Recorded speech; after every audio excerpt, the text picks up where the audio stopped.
Good morning बच्चों।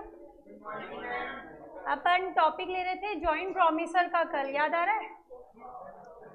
तो joint promiser के टॉपिक में अपन ने सेक्शन पढ़े थे, सेक्शन नंबर 4234 है ना। सेक्शन 42 बात कर रहा था हमारा जॉइंट लायबिलिटी के बारे में। Section 42 was about joint liability, that during their lives they will jointly perform the promise, और अगर किसी की डेथ हो गई then the promise will be performed by legal representative along with the survivors. Section 43 बात कर रहा था हमारा सेवरल लायबिलिटी के बारे में। सेवरल लायबिलिटी मतलब promisee can compel any of the joint promiser to pay the whole amount, और उसे पे करना पड़ेगा, वो मना नहीं कर सकता। बाद में वो क्या कर सकता है, बाकियों से कंट्रीब्यूशन क्लेम कर सकता है। Section number 44 effect of relieving of one of the joint promiser लिखा था। अगर प्रॉमिसी ने एक जॉइंट प्रॉमिसर को रिलीव कर दिया तो क्या बाकी भी रिलीव हो जाएंगे? क्या नहीं होंगे। और रिलीव होने के बाद वो जॉइंट प्रॉमिसर बाकी जॉइंट प्रॉमिसर के लिए जिम्मेदार बना रहेगा। इसको एग्जाम्पल से समझाती हूँ। सेक्शन 44 को ABC ने मिल करके D से 90,000 रुपीज उधार लिए थे। ABC ने मिलके प्रॉमिसरी नोट बना के दिया था D को कि हम तुम्हें प्रॉमिस करते हैं कि तुम्हें 90,000 रिटर्न कर देंगे। ABC थे हमारे जॉइंट प्रॉमिसर। सेक्शन 44 कहता है effect of relieving of one of the joint promiser. अगर प्रॉमिसी यानी डी ने ए को अपनी ऑब्लिगेशन से रिलीव कर दिया तो क्या बी और सी भी रिलीव हो जाएंगे? नहीं होंगे। मतलब अगर डी ने ए से बोल दिया कि मैं तुमसे 90,000 नहीं मांगूंगा तो क्या बी और सी जिम्मेदारी से हट जाएंगे? वो नहीं हट पाएंगे। एक को रिलीव करना मतलब एक को माफ करना। और रिलीव होने के बाद भी ए जो है वो बी और सी के लिए लायबल बना रहेगा। कैसे? मान लो डी ने ए को तो कह दिया कि मैंने तुम्हें रिलीव कर दिया, लेकिन उसने बी से 90,000 मांग लिए। अब ये कोई दिवालिया थोड़ी ना है जिसका लॉस बी और सी उठाएं। इनकी आपस में भी तो बेटा ड्यूटीज है ना, joint as well as several, मिलके भी जिम्मेदार हैं और एक अकेला भी जिम्मेदार है। तो अगर 90,000 मांग लिए तो बी भी इससे 30,000 क्लेम कर सकता है। एक जॉइंट प्रॉमिसर को रिलीव कर दिया तो इसका मतलब ये नहीं कि बाकी जॉइंट प्रॉमिसर रिलीव हो जाएंगे, और रिलीव होने के बाद भी वो जॉइंट प्रॉमिसर बाकी जॉइंट प्रॉमिसर के लिए जिम्मेदार बना रहेगा। ये समझ में आया क्या? ये बताओ। सेक्शन नंबर 42, 43, 44 केस स्टडी करा दूं इसकी कई सारी केस स्टडीज हमारे एग्जाम में आई हुई हैं।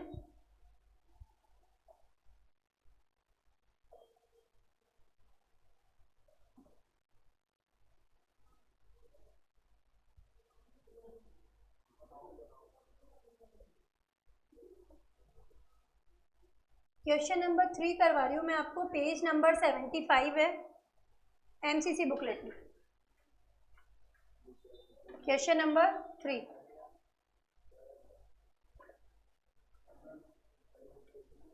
अच्छे से समझो। एक क्वेश्चन तो मैं अच्छे से समझा के करा रही हूँ, नेक्स्ट पूरा आप ही सॉल्व करोगे, ठीक है? किस तरीके से करते हैं वो मैं आपको गाइड कर रही हूँ इस क्वेश्चन में। हमें लेना है फर्स्ट पार्ट इसका, ये वाला। Explain the law related to liability of joint promisors in a contract. I think सब लिख सकते हैं। सेक्शन नंबर 42, 43, 44 जो अभी अभी आपको लिखवाया है ना मैंने, आप उतना दे दो सफिशिएंट है। लिखवाया था ना कल मैंने आपको इसकी थ्योरी पोर्शन, थ्योरी का क्वेश्चन हो गया। अब आगे देखो, DEF are the partners in a firm.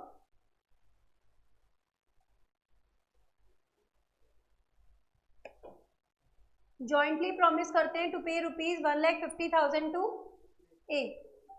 DEF can I say are the joint प्रॉमिसर्स, है कि नहीं है बताओ? मिलके प्रॉमिस कर रहे हैं ना कि हम 1,50,000 ए को दे देंगे, they are the joint promiser. एक जॉइंट प्रॉमिसर एफ जो है वो हो गया दिवालिया। His private assets are sufficient to pay 1/5 of his share. ए ने पूरे का पूरा अमाउंट डी से मांग लिया है थ्रू अ लीगल एक्शन। आपको ये बताना है कि डी कितना अमाउंट ई से रिकवर कर सकता है। ऐसा कोई भी क्वेश्चन आए तो एक तो चीज देखना कि टोटल अमाउंट कितना है और जॉइंट प्रोमिसर्स कितने हैं।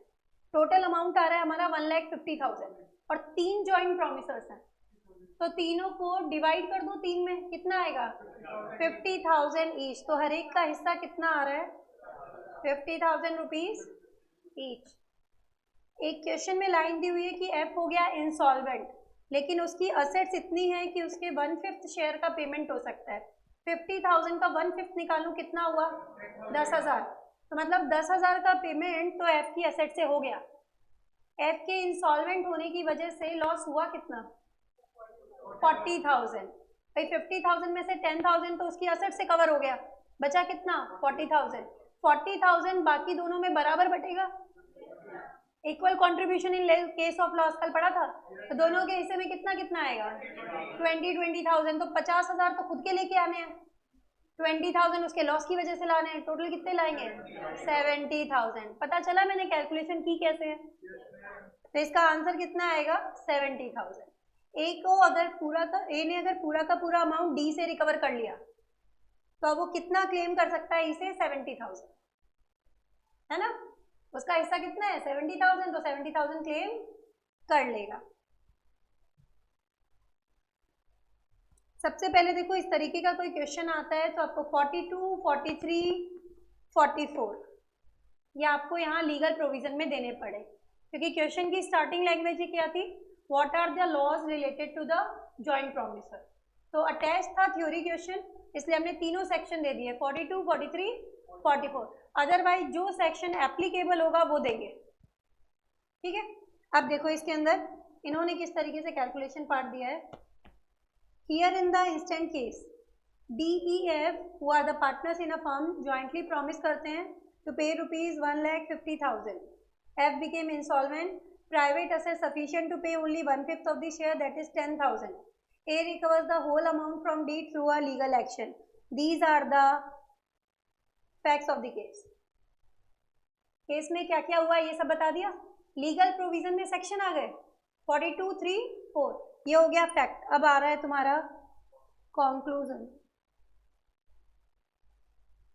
डी कितना अमाउंट रिकवर कर सकता है 10,000, तो बेटा एफ की एसेट से हो जाएगा, और ई से 70,000। कैलकुलेशन मैंने तुम्हें बता दिया, 50,000 तो खुद का और 20,000 उसके लॉस की वजह से, टोटल कितना 70,000। Thus in the above case under provision of Indian Contract Act, D can recover ₹70,000 from E। कर लोगे? अच्छा अब देखो नेक्स्ट क्वेश्चन तुम्हें करना है, ये होमवर्क लगा लो। Question number 6 homework, 7 homework. Practice करना इस टॉपिक की, है ना। सारे नहीं कराऊंगी मैं, जो सबसे टिपिकल है वो अभी करेंगे अपन, ताकि अगर आप अटको भी तो मैं आपके सामने अभी ये क्वेश्चन सॉल्व करवा ही दूंगी।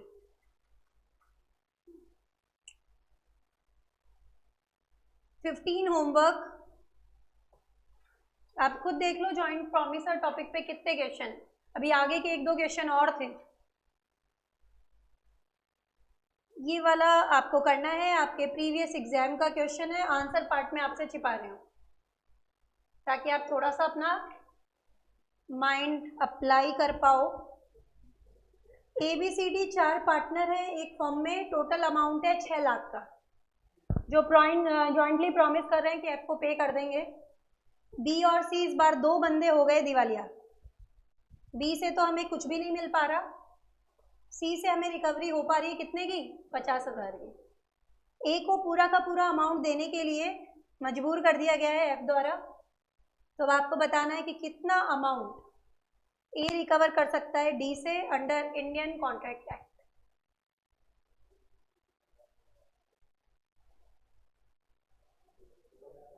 आंसर पार्ट मत देखना, अगर तुम्हारे पास बुक है तो भी मत देखना। हाँ लेकिन उसमें ऑलरेडी खुद का भी तो लाना है,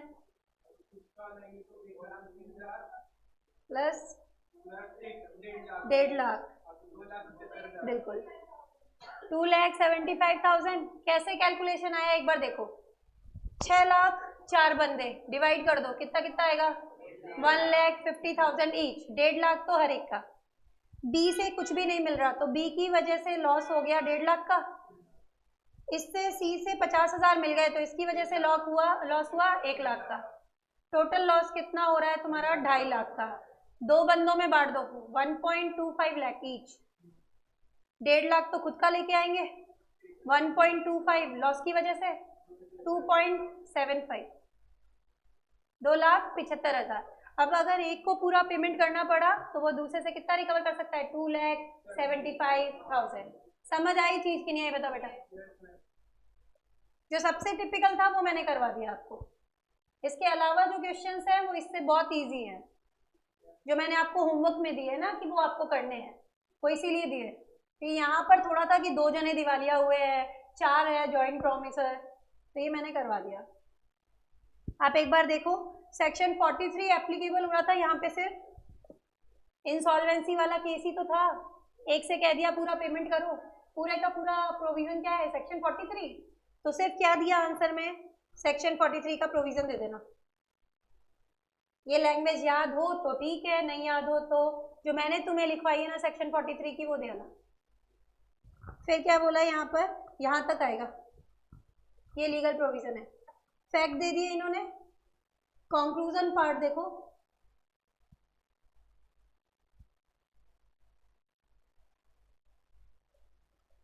$2,75,000, 1,50,000 का खुद का शेयर है, प्लस जो लॉस हुआ उसका आधा शेयर करेंगे 1,25,000, टोटल अमाउंटिंग टू 2,75,000। कर लोगे इस तरीके का क्वेश्चन आ गया तो जॉइंट प्रॉमिसर पे क्वेश्चन आते हैं। The topic is very very important, अच्छे से करके जाना। केस स्टडी में पूछा जाता है। थ्योरी के लिए अगर बात करूं सेक्शन नंबर 42, 43, 44 मैंने आपको कल लिखवाया भी है और पीडीएफ में भी दे रखा है, आप उतना कर लो मोर देन सफिशिएंट है। ठीक है, थ्योरी उस तरीके से हो जाएगी और केस स्टडी ऐसे सॉल्व करनी है आपको। इसके अंदर 1-2 क्वेश्चन स्टार्टिंग में भी थे इसके। क्वेश्चन नंबर 2 है शायद ये वाला, इसको भी होमवर्क मार्क करो। आज जाके घर पे जॉइंट प्रॉमिसर के सारे क्वेश्चन कर डालना, ठीक है, हो जाएगा। तो अब लेने जा रहे हैं अगला topic, that is appropriation of payment. अब जो टॉपिक लेने जा रहे हैं ये भी इंपॉर्टेंट है for case study.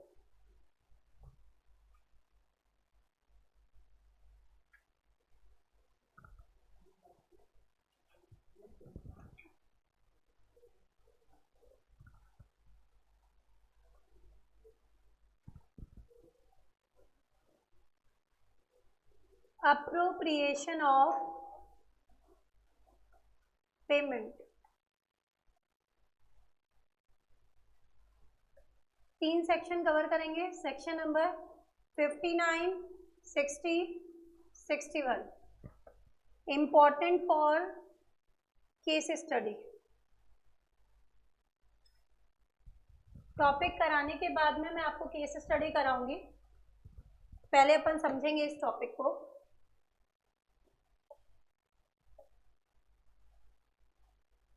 When a debtor has taken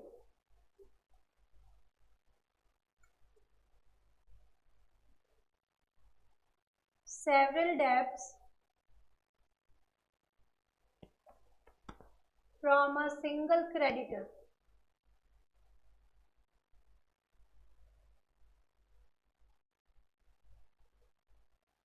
एक डेटर ने एक ही क्रेडिटर से अलग अलग डेप्ट लिए and makes payment of some amount which is not sufficient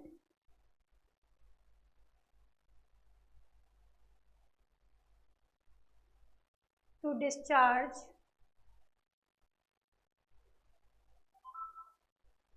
all the debts। अब वो डेटर कुछ पेमेंट करता है जो कि सभी डेब्ट्स का पेमेंट करने के लिए अप्रोप्रिएट नहीं है, सफिशिएंट नहीं है।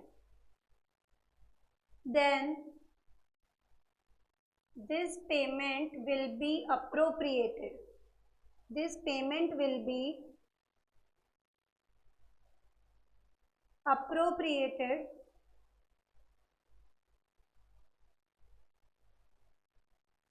according to the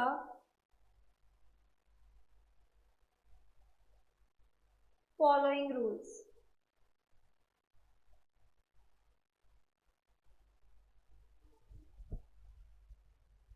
तो ये जो पेमेंट इसने किया है इसको इस ऑर्डर में इन रूल्स के अकॉर्डिंग यूज किया जाएगा. Section number 59, 60, 61 appropriation of payment.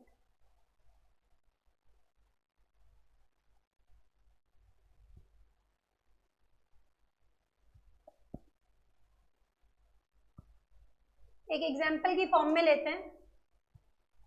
ए ने बी को अलग अलग पॉइंट ऑफ टाइम पे 3 डेप्ट दिए. पहला दिया इसने 10,000 का, दूसरा दिया 20,000 का और तीसरा दिया 30,000 का. अब बी जो है वो कुछ पेमेंट करता है, सपोज करो करता है कितने का, 15,000 का. तो हम क्या माने कि उसने पहले का पेमेंट किया है, दूसरे का किया है या तीसरे का किया है. दिस विल बी यूज्ड और appropriated according to the rules which are given under section 59, 60, 61. समझ आई चीज की नहीं बताओ. एक सिंगल डेटर ने एक सिंगल क्रेडिटर से अलग अलग पॉइंट ऑफ टाइम पे कई सारे डेब्ट्स लिए हैं. अब वो कुछ पेमेंट करता है जिससे सारे डेब्ट्स का पेमेंट नहीं हो सकता. तो हम क्या माने उसने कौन से डेब्ट का पेमेंट किया है. This payment should be appropriated towards which डेब्ट. ये हमारा टॉपिक है, अप्रोप्रिएशन ऑफ पेमेंट. 3 है इसमें सेक्शन 59, 60, 61. सबसे पहला रूल जो कहता है वो क्या कहता है. पहला रूल कहता है eight the desire of debtor. पहले मैं समझा रही हूँ फिर रूल लिखवाऊंगी. सबसे पहला रूल ये कहता है कि whatever is paid according to the intention of the payer. B यानी कि डेटर कहता है मैं पहले डेब्ट का पेमेंट कर रहा हूँ तो पहला मानेंगे, दूसरे का कर रहा हूँ तो दूसरा मानेंगे और तीसरे का कर रहा हूँ तो तीसरा मानेंगे. किसकी इच्छा पर, डेटर की इच्छा पर. ठीक है. एप्लीकेशन ऑफ पेमेंट व्हेन डेब्ट to be discharge is indicated. Debtor expressly या इम्प्लाइडली ये बता दे कि वो कौन से डेब्ट का पेमेंट कर रहा है, तो इस पेमेंट को उसी डेब्ट के लिए यूज किया जाएगा. किसकी डिजायर पर, डेटर की डिजायर पर. समझ आई चीज. अब अगर डेटर नहीं बताता, if the debtor does not make any appropriation, तो किसकी डिजायर पर, then at the desire of creditor. अगर बी एक्सप्रेसली या इम्प्लाइडली नहीं बताता कि वो कौन से डेब्ट का पेमेंट कर रहा है, तो जो क्रेडिटर है ए वो इसे किसी भी लॉफुल डेब्ट के लिए एडजस्ट कर सकता है. चाहे तो फर्स्ट के लिए करे, चाहे तो सेकंड के लिए करे, चाहे तो थर्ड के लिए करे. No matter whether they are time barred डेब्ट और नॉट. कोई फर्क नहीं पड़ता कि वो टाइम बार डेब्ट है या नहीं. टाइम बार डेब्ट में सिर्फ क्या होता है कि आप उसके बाद में केस फाइल नहीं कर सकते. 3 साल का समय गुजर गया तो आप केस फाइल नहीं कर सकते. लेकिन अगर किसी और तरीके से पैसे आ रहे हैं तो एडजस्ट कर सकते. केस फाइल नहीं कर सकते. पैसे तो उधार दिए ही थे ना बेटा. अगर पेमेंट आ रहा है तो हम एडजस्ट तो कर ही सकते हैं उसको. तो दूसरा किसकी डिजायर पर, क्रेडिटर की डिजायर पर. इफ बोथ द पार्टीज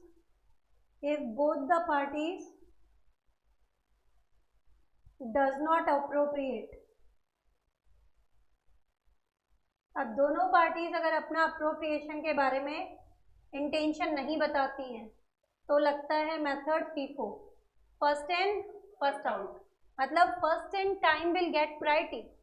जो डेप्ट पहले लिया था उसका पेमेंट पहले होगा, जो डेप्ट बाद में लिया है उसका पेमेंट बाद में होगा.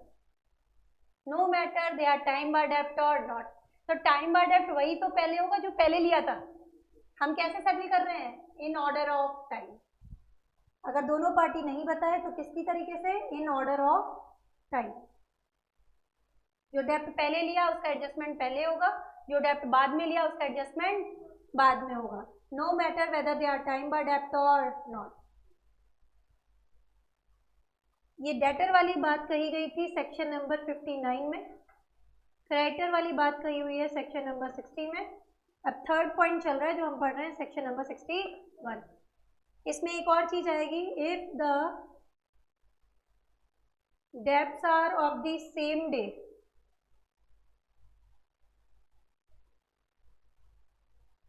तो इनको माना जाएगा कि ये बराबर है, equal footing.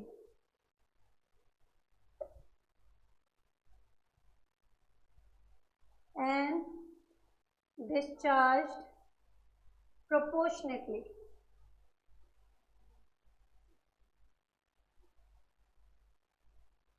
and they will be discharged proportionately। एक एग्जांपल से समझते हैं।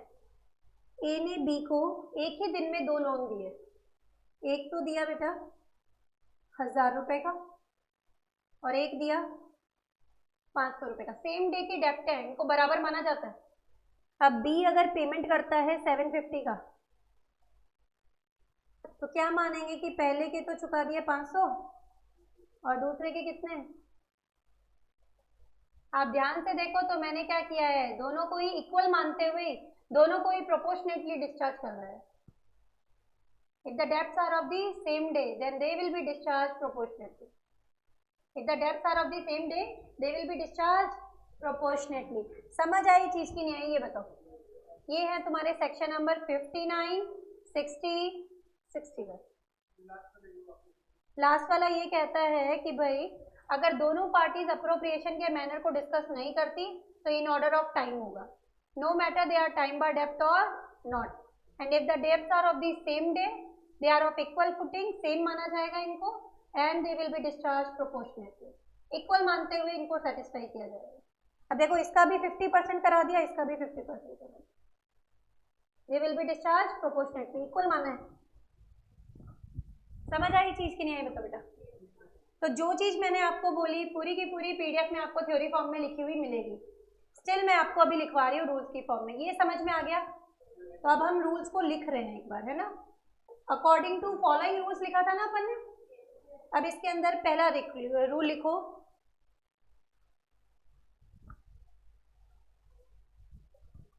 Application of payment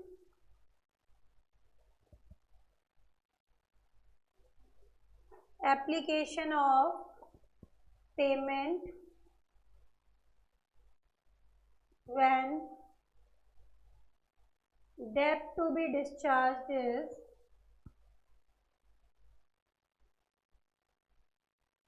indicated।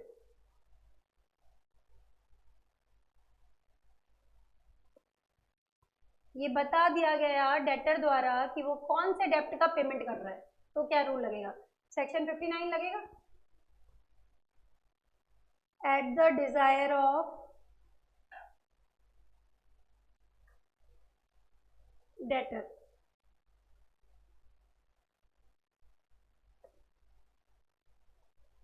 डेब्ट to be discharge is indicated, चाहे आपको एक्सप्रेसली बता दे वो डेटर या फिर इम्प्लाइडली।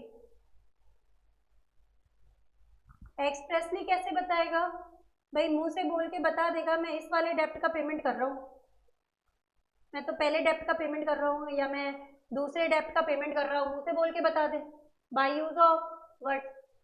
दूसरा, मुंह से तो कुछ ना बोले लेकिन सेम अमाउंट का चेक बना के दे दे।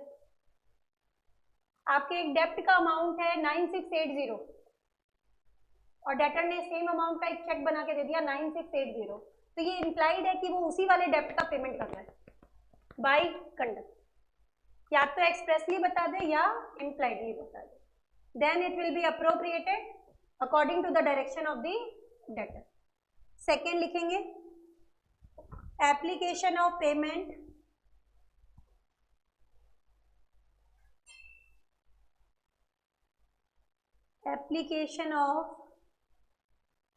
पेमेंट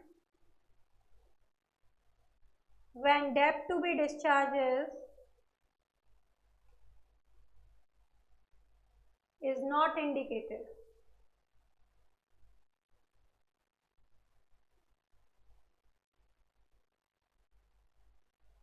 इस बार डेटर ने नहीं बताया, तो किसकी इच्छा पर? Creditor. Eight the desire of creditor, no matter time bar debt or not. कोई फर्क नहीं पड़ता टाइम बार्ड है या नहीं। टाइम बार्ड डेब्ट के लिए बस केस फाइल नहीं कर सकते, और किसी तरीके से पैसा आया तो एडजस्ट करने में कोई बुराई नहीं है, एडजस्ट तो हम करेंगे। क्रेडिटर को लगता है पहले वाला टाइम बार्ड हो रहा है तो उसी को करेगा एडजस्ट, वो तो दूसरों के लिए तो अभी भी केस फाइल कर लेगा। तो ये आया सेकेंड पॉइंट। नेक्स्ट लिखना, व्हेन नाइदर पार्टी appropriates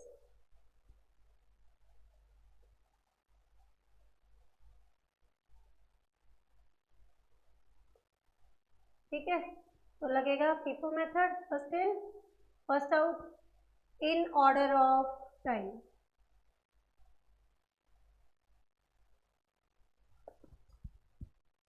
जो कर्जा पहले लिया है उसका एडजस्टमेंट पहले होगा, और जो कर्जा बाद में लिया है उसका बाद में होगा। नो मैटर टाइम बार डेब्ट और not.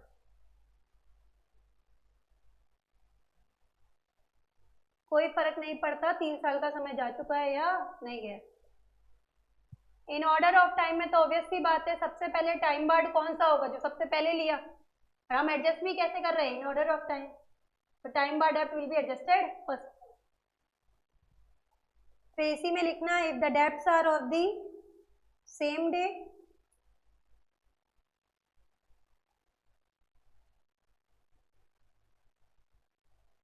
they will be discharged proportionately.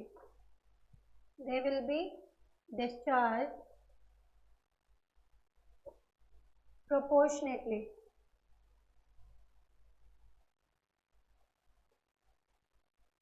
Equal footing माना जाता है, इक्वल स्टैंडिंग, इक्वल स्टैंडिंग बराबर माना जाता है सेम डे के डेब्ट को।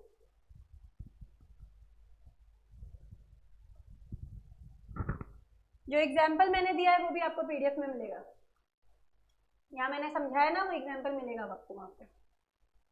क्लियर हुआ टॉपिक की नहीं हुआ ये बताओ। सेक्शन नंबर 59, 60, 61 तीन है ना। अब हम करने जा रहे हैं इसकी केस स्टडी। एक केस स्टडी आपको इसकी करा रही है जो आपके मेन एग्जाम में 6 मार्क्स की आई हुई है, तो उस केस स्टडी को अच्छे से कर लो तो आपकी थ्योरी भी कवर हो जाएगी और प्रैक्टिकल भी हो जाएगा। दो दो जगह से नहीं कराऊंगी, एक ऐसा क्वेश्चन करा देती हूँ जहाँ थ्योरी भी कवर हो जाए और केस स्टडी भी कवर हो जाए।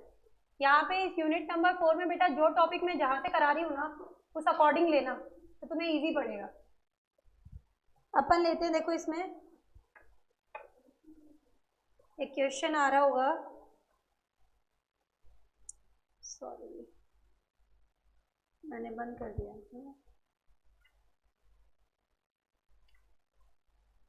ओपन करना पड़ेगा क्या दोबारा से, एक सेकेंड।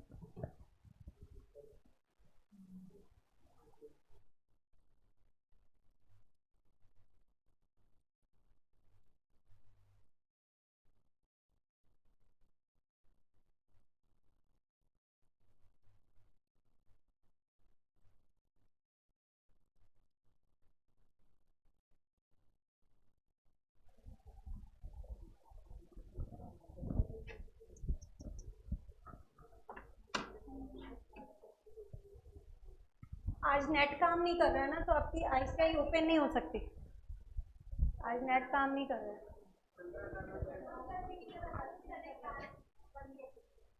अच्छा, कल भी नहीं हो रहा था लास्ट की क्लासेस में। बस अपने को ये वाला क्वेश्चन लेना है, क्वेश्चन नंबर 9।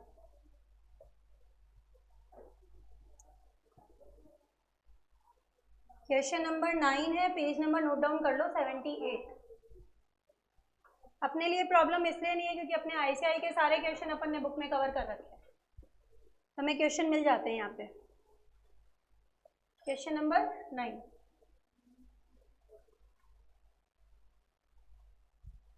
आपको थ्योरी भी यहीं से करनी है, केस स्टडी भी यहीं से करनी है। ये वाली केस स्टडी आपके मेन एग्जाम में आई हुई है नवंबर 2019 में। क्वेश्चन को पढ़ के देखते हैं।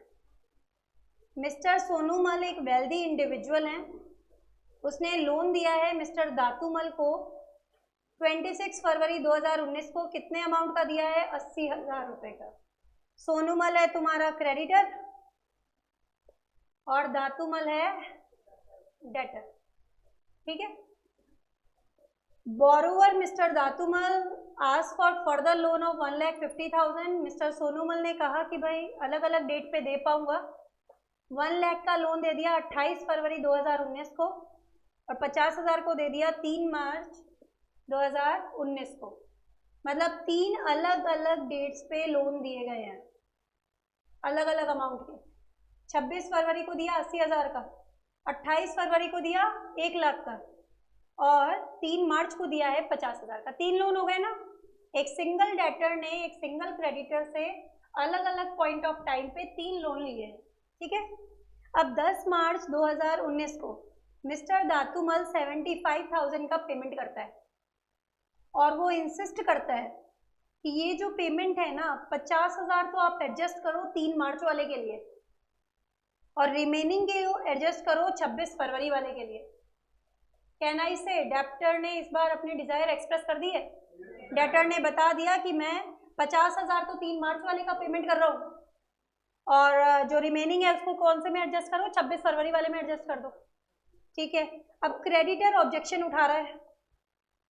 उसका क्या कहना है कि भाई in order of time adjust करो, in order of time adjust करो। आपको इन क्वेश्चंस के आंसर देने हैं। पहला क्वेश्चन है, क्या मिस्टर दातूमल यानी कि डेटर सही है under the provision of Indian Contract Act? बिल्कुल, डेटर का राइट बनता है to make appropriation of payment. वो कह सकता है कि मैं कौन से डेप्ट का पेमेंट कर रहा हूँ और वो कहेगा उसी के अकॉर्डिंग ही आपको अप्रोप्रिएशन करना है। सीक्वेंस है, डायरेक्टली 61 पे नहीं आ सकते, सबसे पहले 59 ही फॉलो होगा। 59, 60, 61। तो सबसे पहले तो डेटर का कहना सही है। आपका सेक्शन लग रहा है सेक्शन नंबर 59, ठीक है। अब दूसरा देखो, आपका क्या आंसर होता अगर बोरोवर ऑर्डर ऑफ एडजस्टमेंट को इंसिस्ट नहीं करता, अगर डेटर नहीं बताता तो 60 at the desire of creditor, ठीक है। तो अब मिस्टर सोनूमल किसी भी लॉफुल डेप्ट के लिए इसे एडजस्ट कर सकते हैं, कर सकते हैं ना। Section number 60 at the desire of creditor, है ना। अब तीसरा पार्ट पढ़ो। What will be mode of adjustment or appropriation in case neither mister Sonumal nor mister Datumal insist on the order of performance? Section 61 क्या लगेगा भाई? इन ऑर्डर ऑफ टाइम, ठीक है। सेम डे तो प्रोपोर्शनेटली। प्रोविजन पूरा देख के आएंगे, no matter whether they are time by डेप्ट और नॉट। तो ये मैंने तुम्हें क्वेश्चन समझा दिया, समझ में आ गया ना। अब अपन इसको थ्योरेटिकली कैसे करेंगे वो भी देख लो, क्योंकि भाई मैंने जो लैंग्वेज दी है और जो आईसीआई की लैंग्वेज है उसमें थोड़ा सा डिफरेंस तो आएगा। तो हम किसकी कोशिश कर रहे हैं? वी आर ट्राइंग कि हम आईसीआई की लैंग्वेज भी एक बार मैं आपको करवा रही हूँ। Appropriation of payment, debtor owes several debt to the same creditor.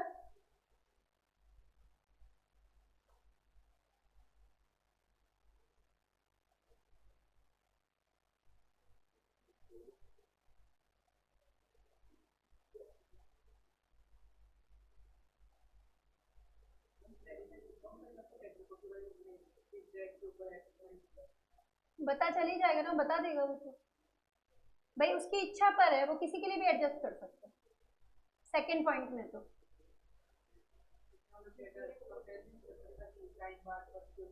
नहीं नहीं नहीं कर सकता। आईडी नंबर सर नेट नहीं आ रहा बोल के इन्होंने मना किया। आगे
तो मैं एक बार आपको आईसीआई की लैंग्वेज करवा रही हूँ, जो आईसीआई ने सेक्शन 59, 60, 61 की दी है।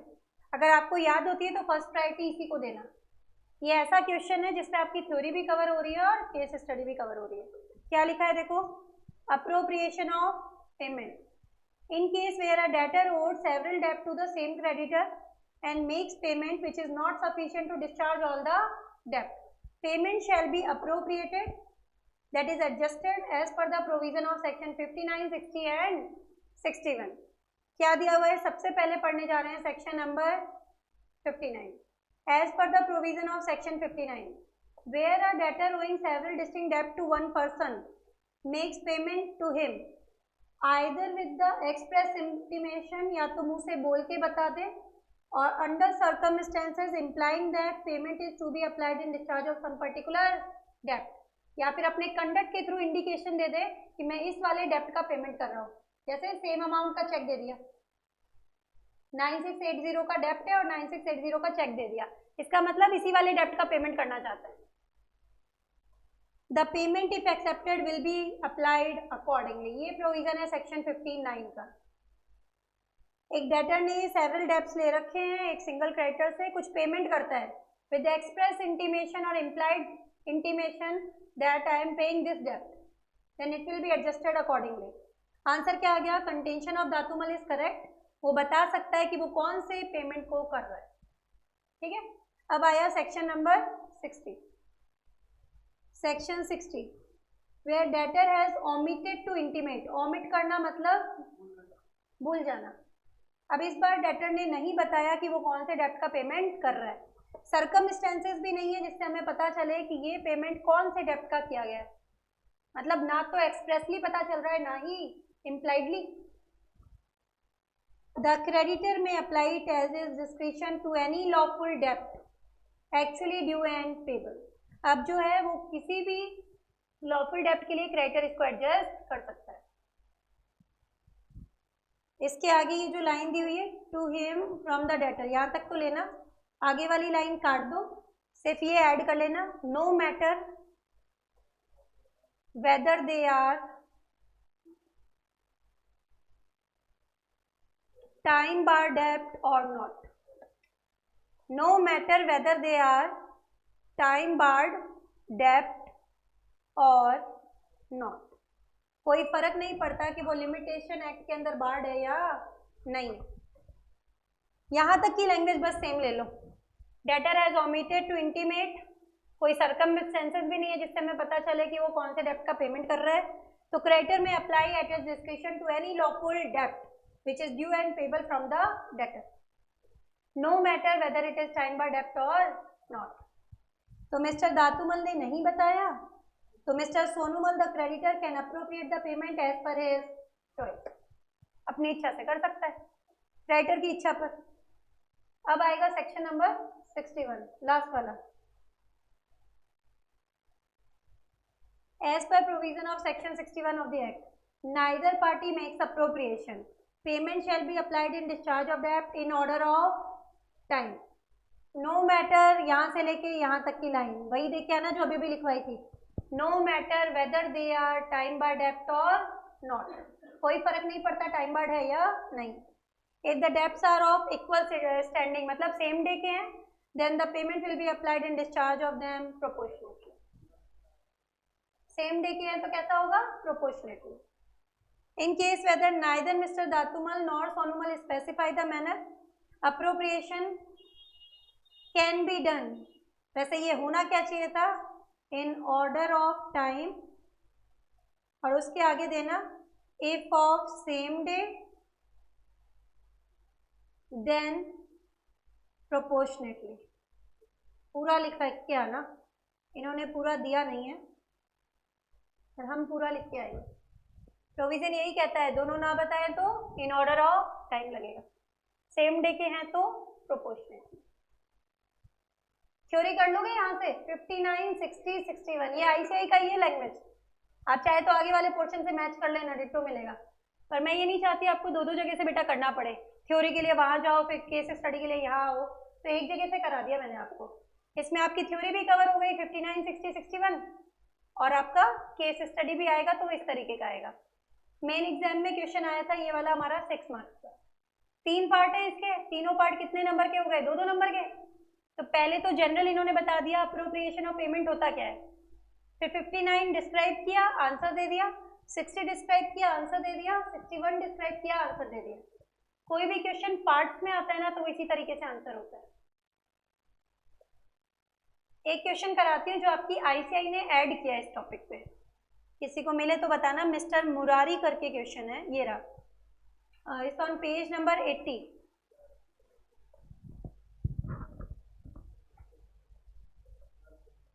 अब इस क्वेश्चन को पढ़ो एक बार।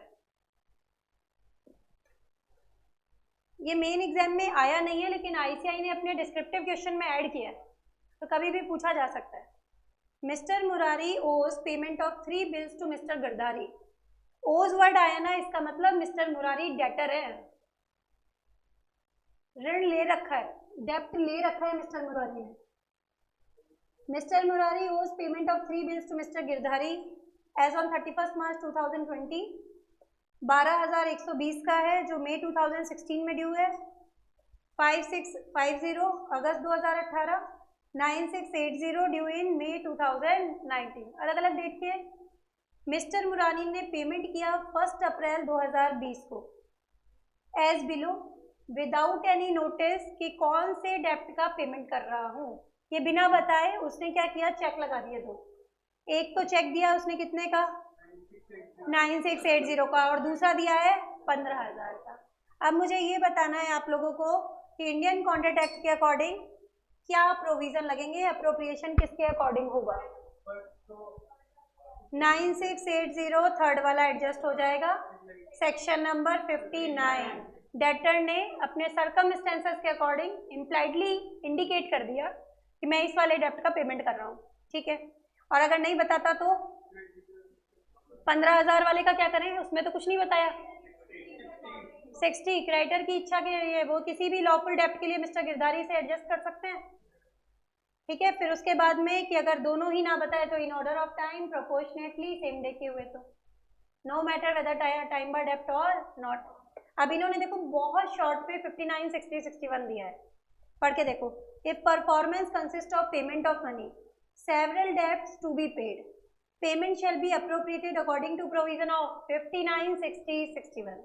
Debtor has at the time of payment right of appropriating the payment, और अगर डेटर डिफॉल्ट करता है that creditor has option of election, और अगर दोनों ही नहीं बताते in order of time. Short में तीनों चीजें बता दी, 59, 60 और 61, है ना। अब देखो ये आ गई केस के facts. In the present case mister Murari ने 2 पेमेंट किए हैं चेक के थ्रू। एक चेक जो है एग्जैक्टली उसी अमाउंट का है जिस अमाउंट का बिल है ना, 9680। इट विल बी अंडरस्टूड कि इवन दो उसने स्पेसिफिकली बताया नहीं, लेकिन उसकी इच्छा क्या होगी कि वो उसी एग्जैक्ट बिल को डिस्चार्ज कराना चाहता है। Hence the check of rupees 9680 will be appropriated against the bills of 9680 due in May 2019, ठीक है। इसके बाद में बोला चेक ऑफ 15,000 किसी भी लॉफुल डेप्ट के लिए एडजस्ट किया जा सकता है even though it is time barred, कोई फर्क नहीं पड़ता टाइम बार्ड है या नहीं, एडजस्ट करेंगे इसको। नेक्स्ट बोला hence Mister Girdhari can appropriate the same डेप्ट of ₹12,120 which was due in 2016, balance for 5650 August 2018। In order of time दिखा दिया। देखो क्रेडिटर हमेशा कोशिश करता है कि इन ऑर्डर ऑफ टाइम ही हो, क्योंकि उसको पता होता है कि पहले वाला जो है वो बन जाएगा टाइम बार्ड, और दूसरे के लिए केस फाइल करने की अभी भी मेरे पास टाइम पीरियड बाकी है, तो एडजस्ट हमेशा किस में करता है, इन ऑर्डर ऑफ टाइम में करता है। इन्होंने यही चीज बताई है। समझ आया क्वेश्चन की नहीं आया, ये इम्प्लाइड से लेकर के कॉन्सेप्ट बनाया है कि सर्कमस्टेंसेस से पता चल रहा है कि एग्जैक्ट अमाउंट का बिल है, एग्जैक्ट अमाउंट का चेक है, इसका मतलब ये उसी वाले बिल का पेमेंट कर रहा है। अप्रोप्रिएशन ऑफ पेमेंट, यहाँ तक क्लियर है क्या ये बताओ। अब हम 10 मिनट्स का ब्रेक लेंगे, उसके बाद आगे का टॉपिक कंटिन्यू करेंगे।